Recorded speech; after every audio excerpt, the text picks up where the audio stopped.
માંગરોળ કોળીવાડા વિસ્તારમાં અવાવરૂ કૂવામાં 2 મહિનાથી વધારે સમયથી બિલાડી કૂવામાં પડી ગઈ હોય સ્થાનિક લોકો દરરોજ ખોરાક ડોલ વડે પહોંચાડતા હતા। આજે સંજીવની નેચર ફાઉન્ડેશનને જાણ કરવામાં આવતા 80 ફૂટ ઊંડા કૂવામાં ઉતરી રેસ્ક્યુ કરવામાં આવ્યું હતું। ઘણા સમયથી કૂવામાં પડેલ બિલાડીને આજુબાજુમાં રહેતા લોકો દ્વારા ખોરાક આપી જીવિત રાખવામાં આવી હતી।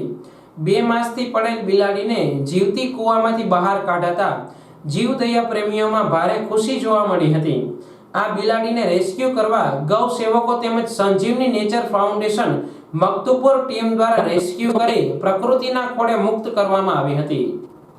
માંગરોળ કોળીવાડા વિસ્તારમાં અવાવરૂ કૂવામાં એક બિલાડી 4 મહિનાથી પડી ગયેલ હોય એવી જાણ અમને રમેશભાઈ અને અભયભાઈ ધીરજવાળા તરફથી થઈ।